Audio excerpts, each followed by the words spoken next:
പ്രിയപ്പെട്ടവരെ, നിങ്ങൾക്കെല്ലാവർക്കും വന്ദനങ്ങൾ അറിയിക്കുന്നു. മരണം, മരണാനന്തരം എന്ന വിഷയത്തെ ആസ്പദമാക്കി ഇന്ന് നിങ്ങളോട് സംസാരിക്കുവാൻ ആഗ്രഹിക്കുന്നു. മരണത്തെക്കുറിച്ച് ബൈബിൾ എന്താണ് പറയുന്നത്? വളരെ വിശദമായി, വളരെ സൂക്ഷ്മമായും ഈ വിഷയം ബൈബിൾ കൈകാര്യം ചെയ്യുന്നുണ്ട്.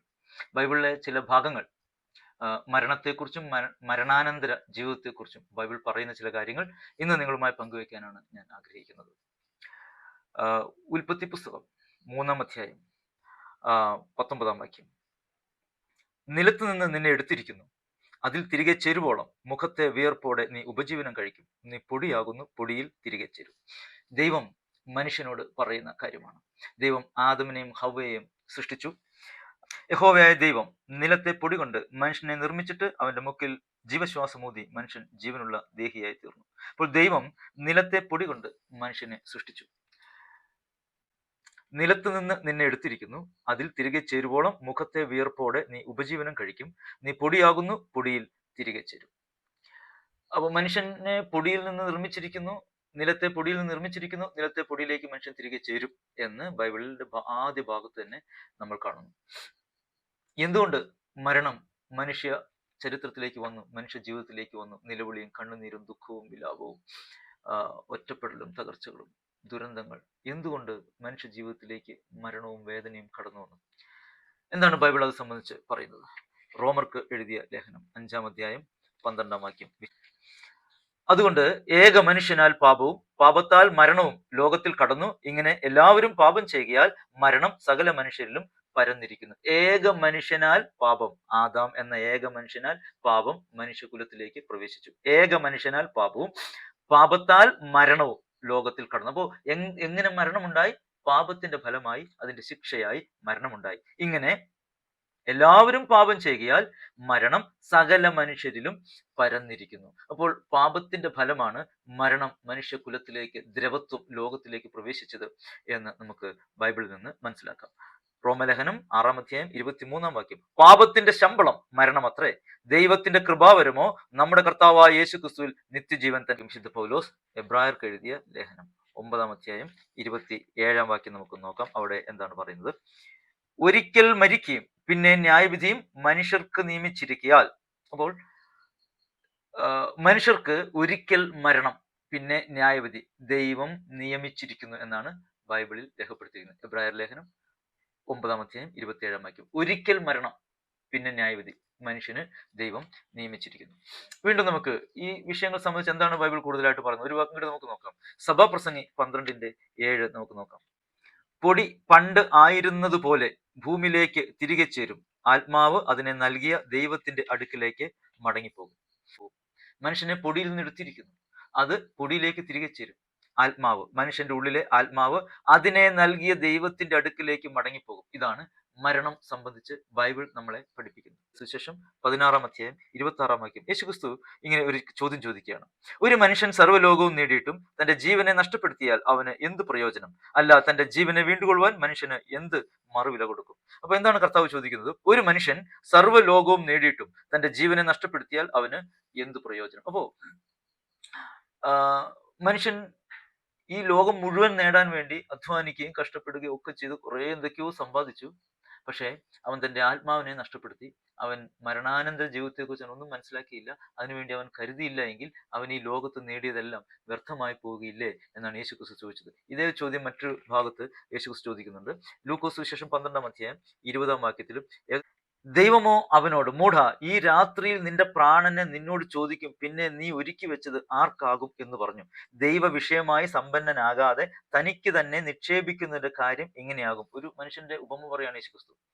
ഒരു മനുഷ്യൻ അവന് ഒരു വർഷം വളരെ വിളവെല്ലാം ഉണ്ടായി, അവനതെല്ലാം കൂട്ടിവെച്ചു. എന്നിട്ട് തന്നോട് തന്നെ പറഞ്ഞു, ഏറിയ വർഷങ്ങളിലേക്ക് തിന്നാനും കുടിക്കാനുള്ളത് ഇതാ ഞാൻ സമ്പാദിച്ചു വെച്ചിരിക്കുന്നു, അതുകൊണ്ട് ആഘോഷിക്കുക എന്ന് പറഞ്ഞു.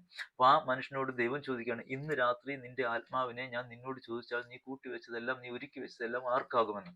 അപ്പോൾ മനുഷ്യ ജീവിതം ക്ഷണികമാണ്. ഈ ജീവിതത്തിനപ്പുറമുള്ളൊരു മേഖലയുണ്ട്, മരണാനന്തരം ഒരു ജീവിതമുണ്ട്.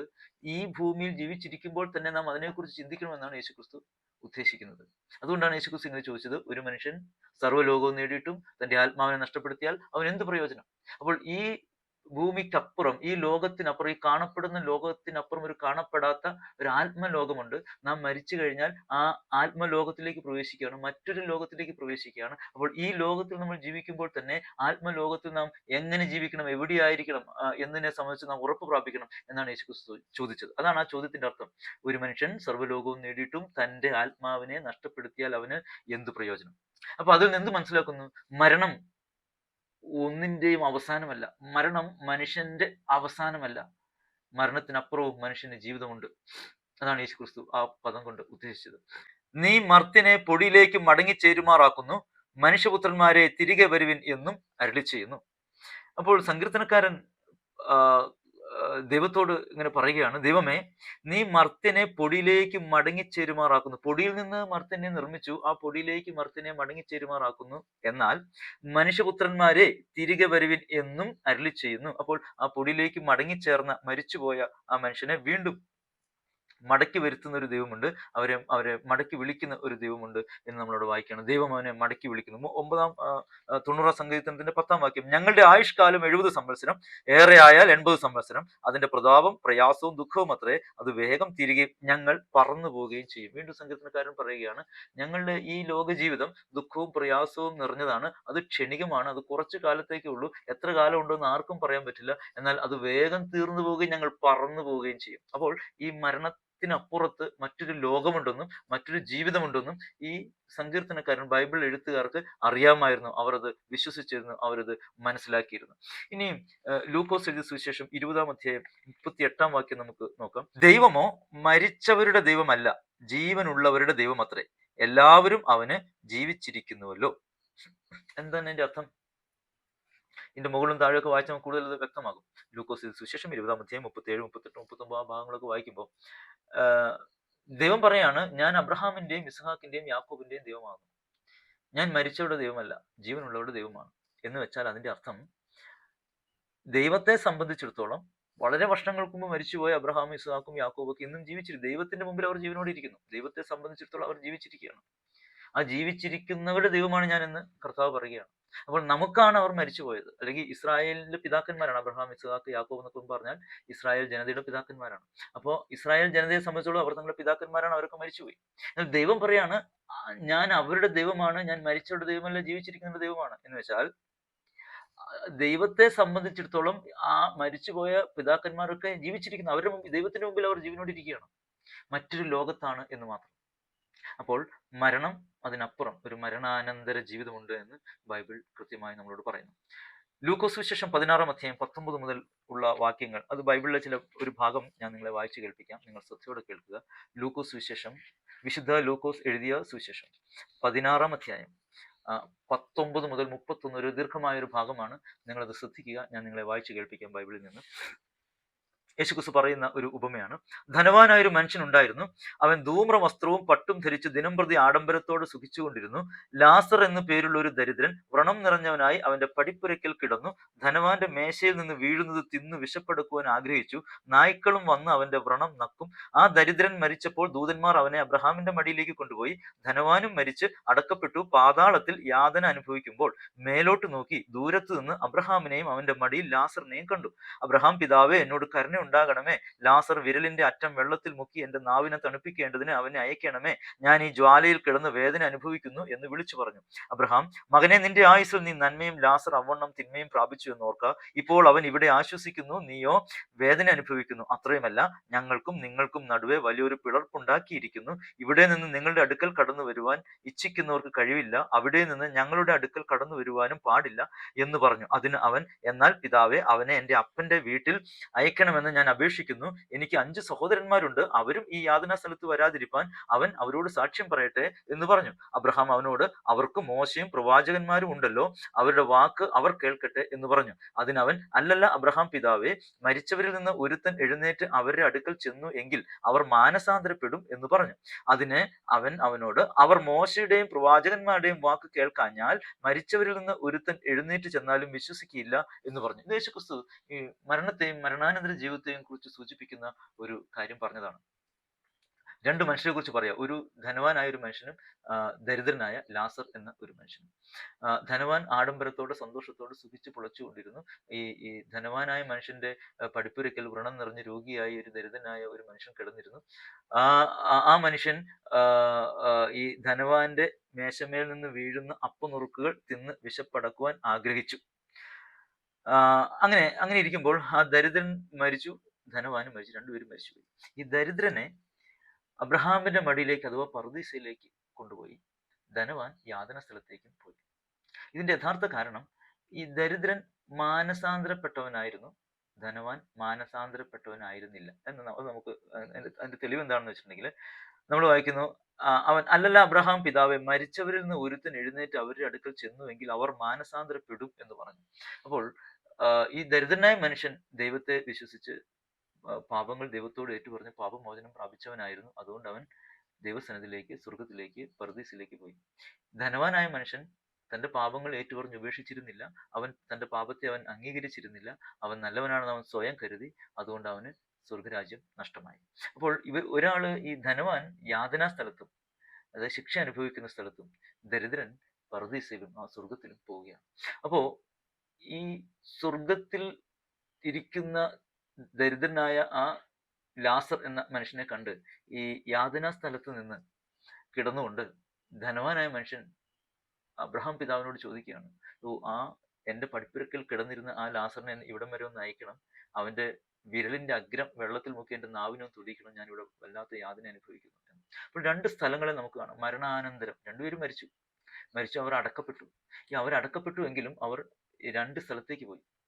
ഒരുവൻ പറുദീസിലേക്ക് പോയി, ഒരാൾ യാതന സ്ഥലത്തേക്ക് പോയി. അപ്പൊ നമ്മൾ ഈ മരണത്തിന് ശേഷവും, യേശുക്രിസ്തു പറഞ്ഞ ഈ സംഭവത്തിൽ അല്ലെങ്കിൽ ഉപമയിൽ, മരണത്തിന് ശേഷവും നമുക്ക് കാണാൻ കഴിയും. ഇവരുടെ ശരീരം, രണ്ടുപേരുടെയും ശരീരം അടക്കപ്പെട്ടു, പൊടിയിലേക്ക് ചേർന്ന് കഴിഞ്ഞു. എങ്കിലും അവരുടെ ആത്മാവ് അവർക്ക് പരസ്പരം കാണാൻ പറ്റും, അവർക്ക് കേൾക്കാൻ പറ്റും, അവർക്ക് സംസാരിക്കാൻ പറ്റും, അവർക്ക് പരസ്പരം തിരിച്ചറിയാൻ പറ്റും, അവർക്ക് കാര്യങ്ങൾ ഓർമ്മയുണ്ട്, അവർക്ക് വേദനപ്പെടുന്നുണ്ട്, അവർക്ക് ദാഹമുണ്ട് എന്ന് നമുക്ക് മനസ്സിലാക്കാം. അതുപോലെ തന്നെ ഈ കാര്യങ്ങളെല്ലാം ദൈവത്തിന്റെ നിയന്ത്രണത്തിലാണ്. ഇവിടെ അബ്രഹാം പറയുന്നുണ്ട്, ഞങ്ങൾക്ക് നിങ്ങളുടെ അടുക്കിലേക്ക് വരുവാനോ നിങ്ങൾക്ക് ഞങ്ങളുടെ അടുക്കിലേക്ക് വരുവാനോ കഴിയുകയില്ല എന്ന് പറയുന്നുണ്ട്. അപ്പോ ഈ മരണാനന്തരം ഉള്ള ലോകമെല്ലാം നിയന്ത്രിക്കുന്നത് ദൈവമാണ്, അതിന്റെ അധികാരി ദൈവമാണ് എന്ന് നമുക്ക് മനസ്സിലാക്കാൻ കഴിയും. നമുക്ക് ഇഷ്ടമുള്ളപ്പോൾ അവിടെ നിന്ന് ഇങ്ങോട്ട് വരാനോ ഇവിടെ നിന്ന് അങ്ങോട്ട് പോകാനോ ഒന്നും നമുക്ക് കഴിയുകയില്ല എന്നുള്ള കാര്യം മനസ്സിലാക്കാം.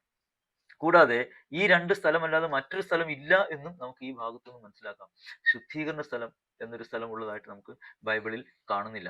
അപ്പോ എന്താണ് മരണം? എന്താണ് മരണാനന്തരം? മരണത്തിന്റെ കാരണം മനുഷ്യന്റെ പാപമാണ്. അതുമൂലമാണ് മരണം എല്ലാ മനുഷ്യരിലും വ്യാപിച്ചത്, പരന്നത്. മരണത്തോടുകൂടി മനുഷ്യൻ അവസാനിക്കുന്നില്ല. മരണത്തിനപ്പുറം ഒരു ലോകമുണ്ട്, ആത്മലോകമുണ്ട്, ഒരു ജീവിതമുണ്ട്, മരണാനന്തര ജീവിതമുണ്ട്. അതിലേക്ക് നമ്മൾ പ്രവേശിക്കുകയാണ്. അത് വഴി രണ്ടായി തിരികെയാണ്. മരണത്തിന് ശേഷം ഒരാൾ പർദീസിലേക്കും മറ്റൊരാൾ യാതന സ്ഥലത്തേക്കും പോവുകയാണ്. എന്താണ് അവരെ തമ്മിൽ വേർപിരിക്കുന്നത്? അവരെ തമ്മിൽ വേർപിരിക്കുന്നത് പാപമോചനം, മാനസാന്തരപ്പെട്ടുവോ ഇല്ലയോ എന്നുള്ളതാണ്. നിങ്ങൾ ഈ ഭൂമിയിൽ ജീവിച്ചിരിക്കുമ്പോൾ നിങ്ങളുടെ പാപങ്ങൾക്ക് മോചനം ലഭിച്ചുവോ? നിങ്ങൾ ശുദ്ധീകരണം പ്രാപിച്ചുവോ? നിങ്ങൾ നീതീകരണം പ്രാപിച്ചുവോ? യേശുക്രിസ്തുവിൽ വിശ്വസിച്ച് യേശുക്രിസ്തുവിന്റെ ആ പുണ്യാഹ രക്തത്താൽ ഹൃദയം കഴുകപ്പെട്ടവരായി നിങ്ങൾ പാപമോചനം പ്രാപിച്ചുവെങ്കിൽ, അങ്ങനെയുള്ളവർ, പാപമോചനം പ്രാപിച്ചവർ സ്വർഗത്തിലേക്കും പറുദീസയിലേക്കും, അല്ലാത്തവർ യാതനാ സ്ഥലത്തേക്കും പോകും എന്നാണ് ബൈബിളിൽ നിന്ന് നമുക്ക് മനസ്സിലാക്കുവാനായിട്ട് കഴിയുന്നത്.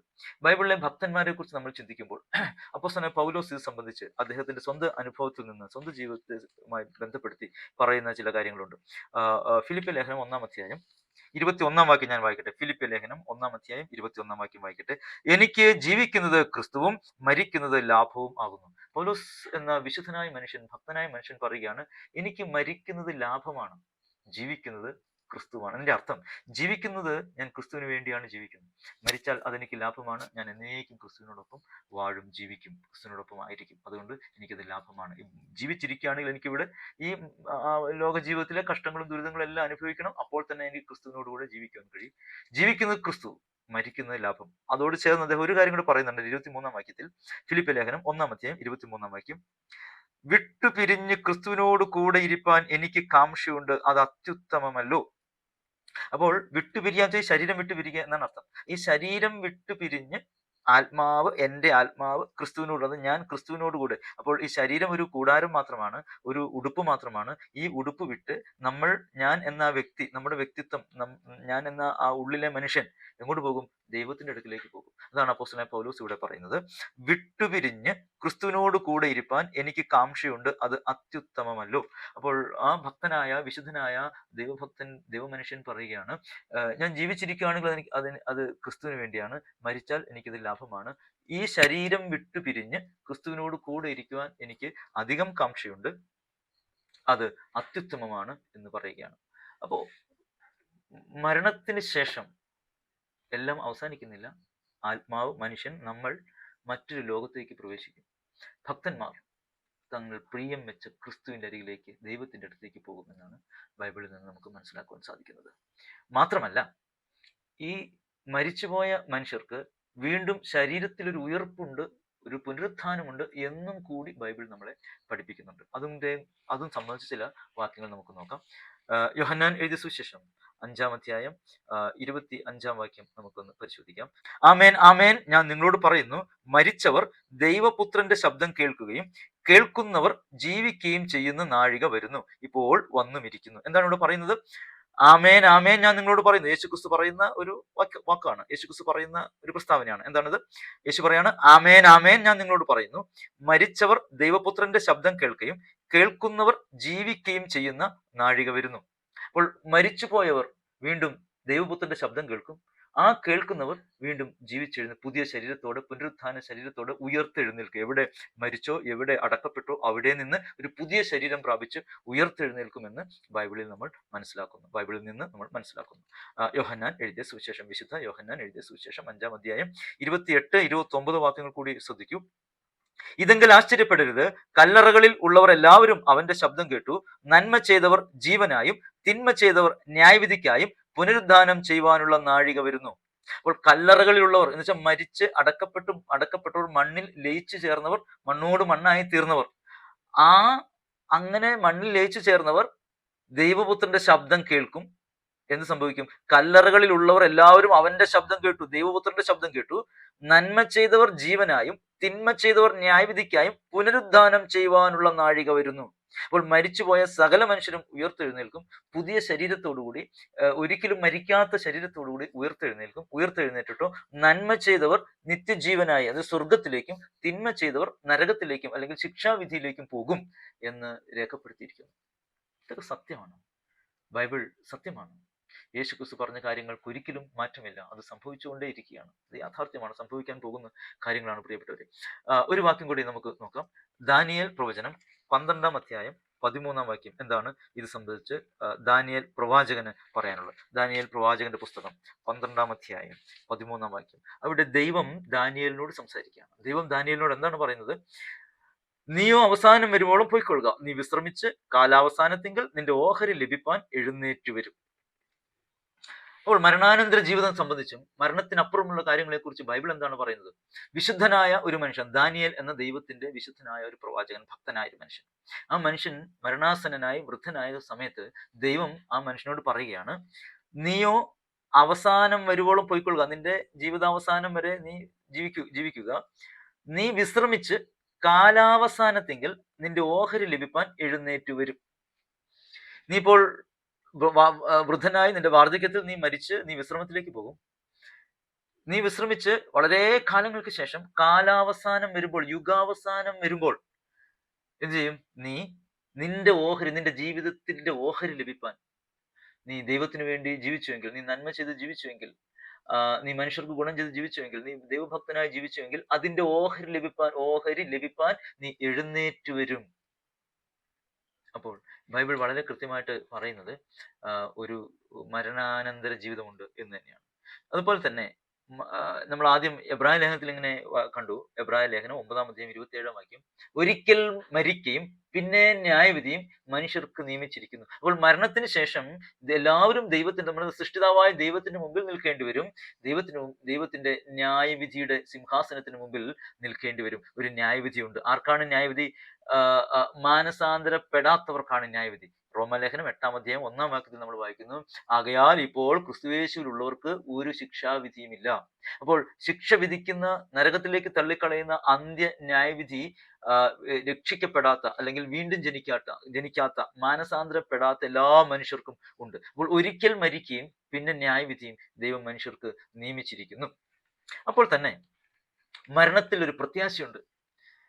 മരണം ഭയപ്പെടുത്തുന്ന ഒന്നല്ല. മരണത്തെ ഭയപ്പെടേണ്ട ആവശ്യമില്ല.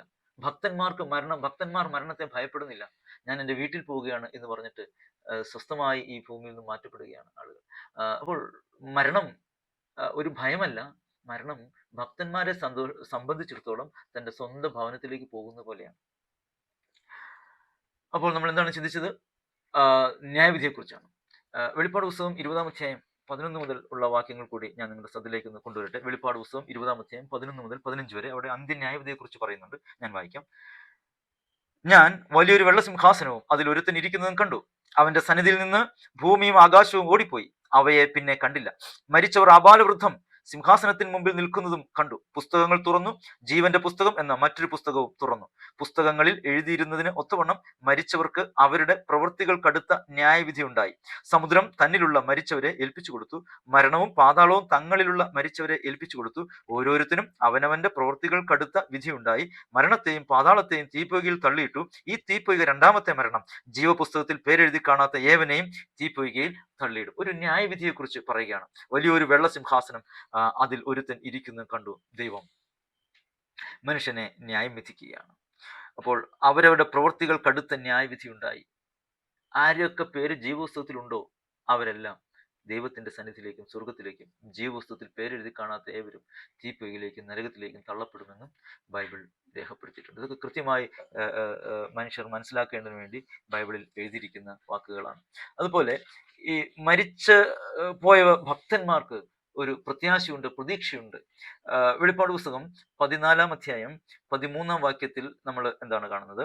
അവിടെ വായിക്കുകയാണ്, ഞാൻ സ്വർഗത്തിൽ നിന്ന് ഒരു ശബ്ദം കേട്ടു. അത് പറഞ്ഞത്, എഴുതുക, ഇന്നു മുതൽ കർത്താവിൽ മരിക്കുന്ന മൃതന്മാർ ഭാഗ്യവാന്മാർ. അതെ, അവർ തങ്ങളുടെ പ്രയത്നങ്ങളിൽ നിന്ന് വിശ്രമിക്കേണ്ടതാകുന്നു. അവരുടെ പ്രവൃത്തി അവരെ പിന്തുടരുന്നു എന്ന് ആത്മാവ് പറയുന്നു. അതെ, ക്രിസ്തുവിൽ മരിച്ച, കർത്താവിൽ മരിച്ച മൃതന്മാർ ഭാഗ്യവാന്മാരാണ്. അപ്പൊ മരണത്തോടുകൂടി എല്ലാം അവസാനിക്കുകയല്ല, മറ്റൊരു ലോകത്തിലേക്ക് പ്രവേശിക്കുകയാണ്. കർത്താവിൽ മരിക്കുന്ന മൃതന്മാർ ഭാഗ്യവാന്മാർ. അതെ, അവർ തങ്ങളുടെ പ്രയത്നങ്ങളിൽ നിന്ന് വിശ്രമിക്കേണ്ടതാകുന്നു. അപ്പോൾ മരണത്തിനപ്പുറം ഒരു വിശ്രമവും അതിനപ്പുറം ഒരു പ്രതിഫലം നൽകലും ഒരു അനുഗ്രഹവും ഉണ്ട് എന്നാണ് ബൈബിൾ മനസ്സിലാക്കി തരുന്നത്, നമ്മളെ പഠിപ്പിക്കുന്നത്. ഭക്തന്മാർക്ക് എന്താണ് പ്രതീക്ഷയുള്ളത്, എന്താണ് പ്രത്യാശയുള്ളത്? 1 തെസ്സലോനിക്കർ 4-ാം അധ്യായം 16-ാം വാക്യം. വിശുദ്ധ പൗലോസ് തെസ്സലോനിക്കർക്ക് എഴുതിയ 1-ാം ലേഖനം 4-ാം അധ്യായം 16-ാം വാക്യത്തിൽ എന്താണ് കാണുന്നത്? കർത്താവ് താൻ ഗംഭീരനാദത്തോടും പ്രധാന ദൂതന്റെ ശബ്ദത്തോടും ദൈവത്തിന്റെ കാഹളത്തോടും കൂടി സ്വർഗത്തിൽ നിന്ന് ഇറങ്ങി വരികയും ക്രിസ്തുവിൽ മരിച്ചവർ മുമ്പേ ഉയർത്തെഴുന്നേൽക്കുകയും ചെയ്യും. അപ്പോൾ യേശുക്രിസ്തു വീണ്ടും വരും. അപ്പോൾ എന്താണ് സംഭവിക്കുക? ക്രിസ്തുവിൽ വിശ്വസിച്ച്, ക്രിസ്തുവിൽ ആശ്രയിച്ച്, വീണ്ടും ജനനം പ്രാപിച്ച്, ക്രിസ്തുവിനെ സേവിച്ച് മുന്നോട്ട് പോയ മനുഷ്യർ, ക്രിസ്തുവിൽ മരിച്ചവർ, അവർ യേശുക്രിസ്തു വീണ്ടും വരുമ്പോൾ അവർ ഉയർത്തെഴുന്നേൽക്കും പുതിയ ശരീരത്തോടുകൂടി. ഇനി ഒരിക്കലും മരിക്കാത്ത, രോഗം വരാത്ത, വിഷമങ്ങൾ ദുഃഖങ്ങളില്ലാത്ത, പാപം ചെയ്യാൻ കഴിയാത്ത, പാപമില്ലാത്ത ഒരു ശരീരത്തോട്, സ്വർഗത്തിൽ വസിക്കുവാൻ യോജിച്ച ഒരു ശരീരത്തോടു കൂടി ഉയർത്തെഴുന്നേൽക്കുമെന്നാണ് നമ്മൾ കാണുന്നത്. ക്രിസ്തുവിൽ മരിച്ചവർ മുമ്പേ ഉയർത്തെഴുന്നേൽക്കുകയും ചെയ്യും. പിന്നെ ജീവനോട് ശേഷിക്കുന്ന നാം, അപ്പോൾ യേശുക്രിസ്തു ഇന്ന് വരികയാണെങ്കിൽ ഇന്ന് ജീവനോട് ശേഷിക്കുന്നവരായ നമുക്ക് എന്ത് സംഭവിക്കും? വിശുദ്ധന്മാർക്ക് എന്ത് സംഭവിക്കും? ഭക്തന്മാർക്ക് എന്ത് സംഭവിക്കും? അവരോട് ഒരുമിച്ച്, എന്ന് വെച്ചാൽ മരിച്ചവർ ഉയർത്തെഴുന്നേറ്റവരോട് ഒരുമിച്ച് ആകാശത്തിൽ കർത്താവിനെ എതിരേൽപ്പാൻ മേഘങ്ങളിൽ എടുക്കപ്പെടും. ഇങ്ങനെ നാം എപ്പോഴും കർത്താവിനോട് കൂടെ ഇരിക്കും. ഇതാണ് ഒരു ഭക്തന്റെ പ്രത്യാശ. ഇനിയും ഞാൻ അതിന്റെ വാക്കുകൾ അവസാനിപ്പിക്കട്ടെ, നമുക്ക് ഒരു കൺക്ലൂഷനിലേക്ക് വരാം. വെളിപ്പാട് പുസ്തകം 21-ാം അധ്യായം 3 മുതൽ 5 വരെ ഉള്ള വാക്കുകൾ ഞാൻ നിങ്ങളെ വായിച്ചു കേൾപ്പിക്കാം. വെളിപ്പാട് പുസ്തകം 21-ാം അധ്യായം 3 മുതൽ 5 വരെ. സിംഹാസനത്തിൽ നിന്ന് ഒരു മഹാശബ്ദം പറയുന്നതായി ഞാൻ കേട്ടത്, ഇതാ മനുഷ്യരോടുകൂടെ ദൈവത്തിന്റെ കൂടാരം, അവൻ അവരോടുകൂടെ വസിക്കും, അവർ അവന്റെ ജനമായിരിക്കും, ദൈവം താൻ അവരുടെ ദൈവമായി അവരോട് കൂടെ ഇരിക്കും. അവൻ അവരുടെ കണ്ണിൽ നിന്ന് കണ്ണുനീരെല്ലാം തുടച്ചു കളയും. ഇനി മരണം ഉണ്ടാകുകയില്ല, ദുഃഖവും മുറവിളിയും കഷ്ടതയും ഇനി ഉണ്ടാകുകയില്ല.